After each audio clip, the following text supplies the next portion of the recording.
గండేపల్లి మండలం జెడ్ రాగంపేట గ్రామానికి చెందిన టీడీపీ నాయకులు కందుల కొండయ్య చౌదరి, ఉండవల్లి వరప్రసాద్ ఆధ్వర్యంలో సుమారు 60 మంది సభ్యులు రాగంపేట గ్రామం నుండి అన్నవరం 50 కిలోమీటర్ల పాదయాత్ర ఆదివారం ఉదయం ప్రారంభించి జగ్గంపేట చేరుకున్నారు. జగ్గంపేటలో రాష్ట్ర వాణిజ్య విభాగం అధికార ప్రతినిధి కొత్త కొండబాబు స్వాగతం పలికి వారితో పాటు కొంత దూరం పాదయాత్ర నిర్వహించారు. ఈ సందర్భంగా వారు మాట్లాడుతూ తమ అభిమాన నాయకుడు జగ్గంపేట ఎమ్మెల్యే జ్యోతుల నెహ్రూ అఖండ విజయం సాధించాలని అన్నవరం పాదయాత్ర మొక్కుకోవడం జరిగిందని, అదేవిధంగా ప్రజానాయకుడు అయినటువంటి జ్యోతుల నెహ్రూకు మంత్రివర్గంలో స్థానం కల్పించాలని, ఆయన మంత్రి కావడంతో మెట్ట ప్రాంతం అభివృద్ధి చెందని ఈ రోజు సత్య దేవుడి మొక్కుకుంటూ ఈ పాదయాత్ర నిర్వహిస్తున్నామని, ఆయన కరుణ కటాక్షాలతో జ్యోతుల నెహ్రూ మంత్రి పదవి చేపట్టడం ఖాయమని వారు ఆశాభావం వ్యక్తం చేశారు.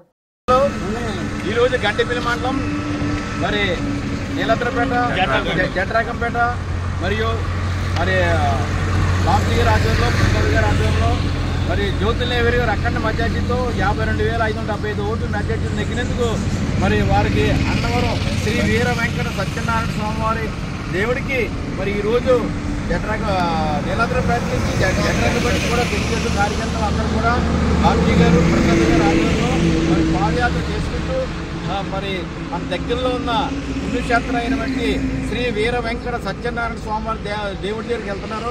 వారికి ఈ పాదయాత్ర మరి చక్కగా జరగాలని, ఆ స్వామివారి కటాక్షాలు ఉండాలని, నెహ్రూ గారికి కూడా మంత్రి పదవి రావాలని ఆశిస్తూ ఈ కార్యక్రమంలో పాల్గొన్న మరి నీలత్రపేటలో ఉన్న ప్రతి ఒక్కరు తెలుగుదేశం కార్యకర్తలందరికీ మరియు బాబ్జీ గారికి, ప్రసాద్ గారు, అదే జట్రాకంపేట రెండు కలిపి చెప్తాలే మరి అందరికీ కూడా మరి ప్రత్యేక అభినందనలు తెలుపుకుంటూ ఈ చక్కటి అవకాశం కల్పించిన బాబ్జీ గారికి అలాగే ప్రసాద్ గారికి మరొకసారి ధన్యవాదాలు తెలుపుకుంటూ సేవ తీసుకుంటాం. మేము జట్రాకంపేట నుంచి అన్నవరం దేవస్థానం దేవుడి దర్శనం కోసం పాదయాత్రగా వెళ్తున్నాం. కారణం మేము జ్యోతుల నెహ్రూ గారు ఇక్కడ ఎమ్మెల్యేగా అఖండ మెజార్టీతో నెగ్గాలని, చంద్రబాబు నాయుడు గారు ముఖ్యమంత్రి అవ్వాలని, నెహ్రూ గారికి మంత్రి పదవి రావాలని మేము ఒప్పుకున్నాం.